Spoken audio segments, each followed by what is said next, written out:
Magandang umaga sa inyo lahat. Ito yung aking no-overhaul na kawan na Bravo. Ito, maraming hindi makapagpatino nito, laging maingay. Ganitong klase ng makina. Paras lang ito ng Wave 100 at saka XRM 110, saka yung mga Rossi natin. Ito, basic na basic lang. Siguro may magsasabi na basic lang to, bakit hindi ko pa. Hindi, merong nanonood kasi sa video ko na gustong matutong pag-mekaniko. Sabi ko sa kanya, umpisa lang muna siya sa basic. Kagaya nito, basic na basic lang tong makina na to. Pero ewan ko kung bakit lagi nang hindi ito mapatino na ayos. Mostly itong side na to ang hindi nila mapatino, yung ingay nito. Ito kasi kapag halimbawa timing chain yan, goods pa yan kapag kaganyan tutuunan natin dito. Goods pa yan kapag kaganyan. Pero once na itong timing chain umabot na siya dito, hindi na yan po pwede. Ibig sabihin yan, for replace na to, papalitan pagka ganun, pagka siya ay medyo umabot sa part na to. Dun kasi malimit siya nag-iingay. At saka ito yung tensioner niya. Ito dapat chine-check din kung yung bulitas niyan is okay pa, or yung lagayan niya is nakaulwa na yung bulitas. Pagka nakaulwa na, for replace na din. So dito to nakalagay yan ang pinaka-tensioner niyan. Yan yung nakalagay. Yan po ay langis ang maglalak niyan, oil locking po yan. At saka yan, kapag yung timing chain nya is lumawlaw na siya hanggang dito, pag tinuunan nito, ibig sabihin itong part na to, tatama na siya dun, kaya may ingay. Ito normal lang, may play na konting lang ang play. Tapos yung iba kasi sa halit na magpalit nitong tensioner na to, kapag may ginagawa nilang diskarte dyan is pinapalta ng matigas na spring kagaya nito. Pero para sa hindi ko na-advise to talagang itong spring na ganito talaga. Ito original pa niya, kaya hindi ko papalitan kasi wala akong makuhang mismong original na ganito sa Honda. Aftermarket ito ganito. Pero sa tingin ko goods pa yan. Tetestingin ko lang mamaya yan kung maglalak pa. Kapag nilagyan ko to ng langis at naglock, okay pa yan, goods pa, hindi ko yung papalitan. Pero once na hindi na siya mag-lock, yan, pagka hindi na to mag-lock, papalitan ko na siya nito. Pero yung spring nya papalitan ko kasi ito nilagay nila. Saka ang isa pang sakit nito, motor na tong ganitong klaseng makina, tagas siya dito sa part na to. Tapos yung iba nilalagay nila ng pakapit to. Yan, focus ka. Yan o, kita nyo may pakapit. Tatanggalin ko pa yan, lilinisin ko pa yan. Pinakita ko lang sa inyo na may pakapit yan dyan. Tanggalin natin yan. Hindi dapat nilalagyan ng pakapit yan. Palit o-ring na lang yan. Tapos kailangan gamitin yung o-ring dyan original, galing kasa. Saka itong oli sila to, genuine din dapat gamitin nyo dito para walang tagas. At pwede rin ng aftermarket kung talagang may makukuha yung paras ng sukat. Tsaka ito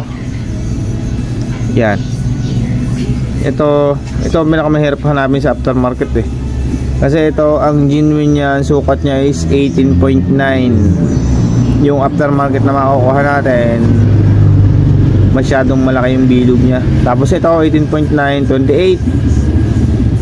Ang makukuha natin dito sa aftermarket 30, 18.9. kaya hindi siya kakasya, malimit. Pag-ibig tayo mura ngayon, pero hindi rin mapakinabangan yung isang yun, yung maliit. Ito. Tapos maliit pa ang pagkabilog ng kanyang o-ring ito,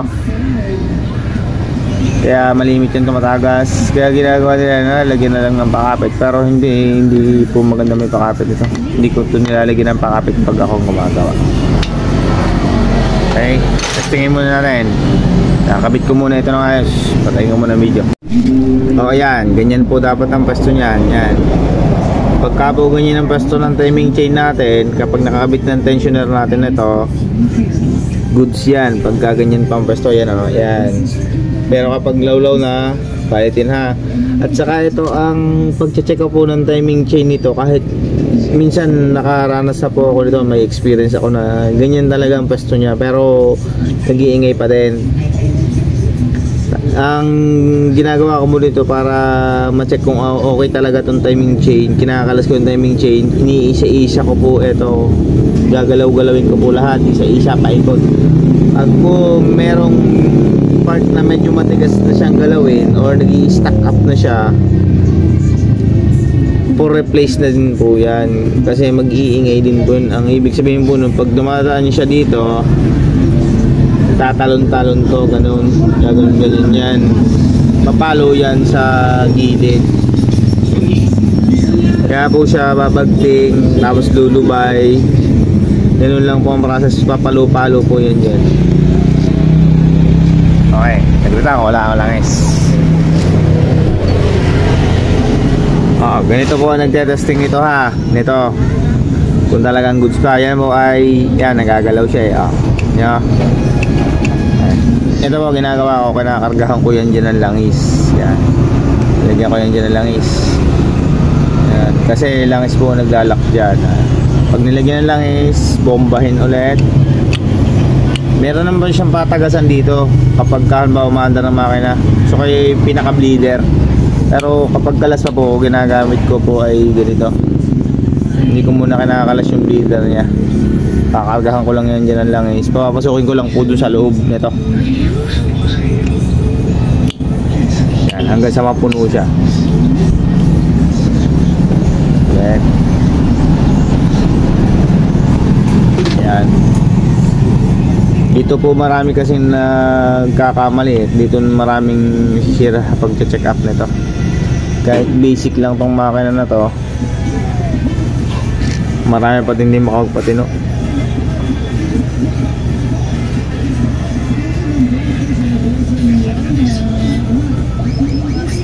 Yan o, pansinin nyo po napakatigas na po nyan. Yan, ibig sabihin po nyan, goods pa to, goods pa yan. Yan o, naglalak na naglock na siya. Yan, ganyan po dapat yan.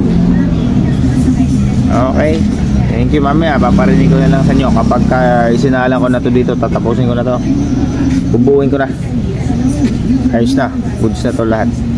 Ito sa wakas nakalibre din tayo sa maingay. Kanina hindi mapapakinig dahil sobrang daming mga kandidato. Ito na to, sound check. Yan,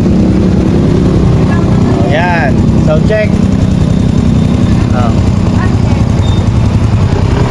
Nakangalampag ang GB box sa likod. Yan, di ba batiin yan?